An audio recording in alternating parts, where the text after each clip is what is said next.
Robert Williams from MetalRules.com, and joining me today in Austin, Texas is Marco Hietala, bass player and co-vocalist of Nightwish from Finland. How you doing today, Marco? Doing quite fine.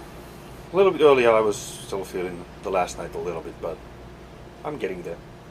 So how is the tour for Dark Passion Play going so far? Well, we've been doing it now for almost a year. We're pretty much in the routine. Yeah. Yeah. Better turnouts each time you return to the U.S.? Yeah, I think so, because, well, this is the third time that we're over here right now, and it seems that this tour is really going easily, day by day. You just roll on. Yeah. Well, I really love the new album, for one. Thank you. And Dark Passion Play, the first featured new vocalist, Annette Olsen. Tell me about the first time you met Annette. What was your initial impression of her when you heard her sing for the first time? Well, we had this kind of a rehearsing session, and it seemed that she was making a lot of noise and seemed to have quite a lot of energy, which, as it happens, seems to be true. Yeah. And you demoed out some of the material prior to Annette, and Amaranth, for instance, the whole chorus is even different.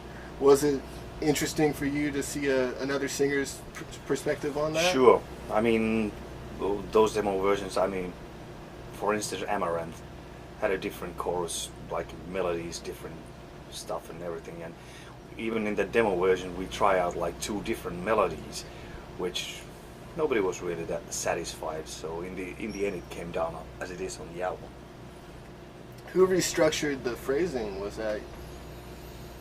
Well, it's always kind of a combination what Thomas has in mind with the lyrical stuff, and then what you know about where to put the pressure and how to do it personally.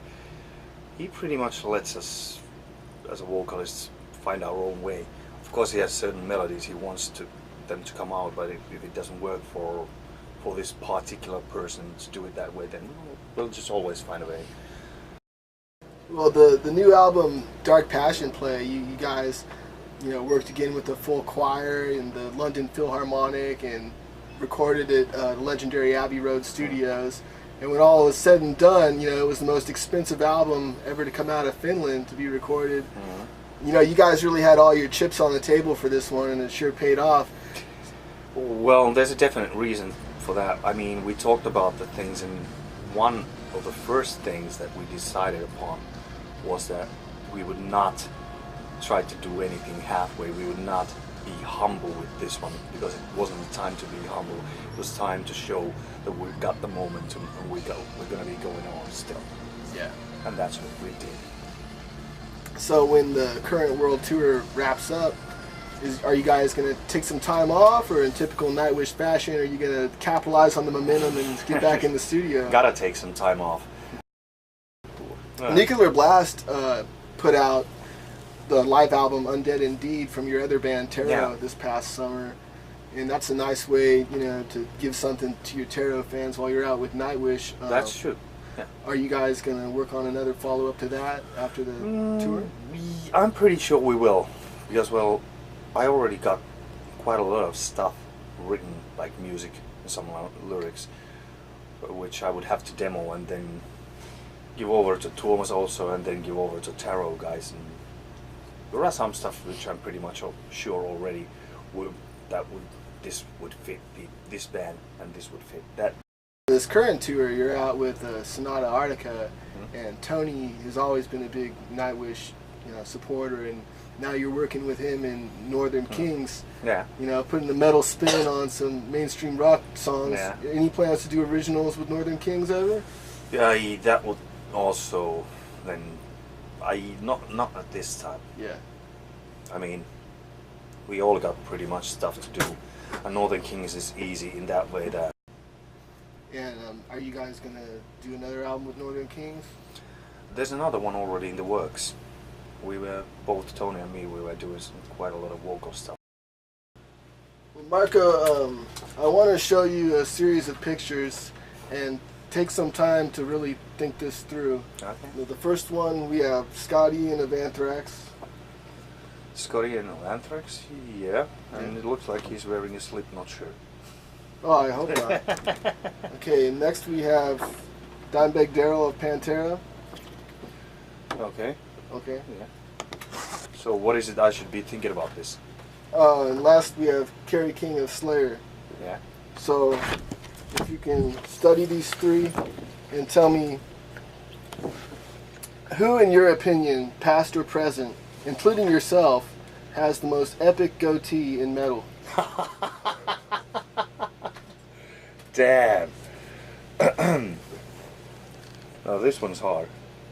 Of course, I'm tempted to say that I can beat the guys because I got two. Yeah.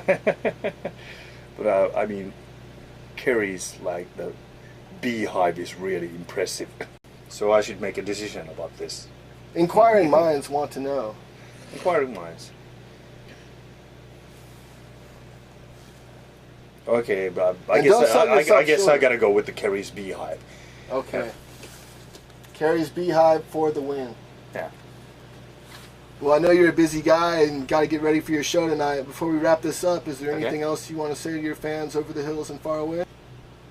But the same thing again is that now we've been touring for a year, the album came out, and we passed through a lot of hard times. So it's been really, really rewarding to see and hear the people, and when they come to the shows and they bought the albums and everything. And for the hardcore fans who've stayed with us, I just gotta say, really, respect, thank you.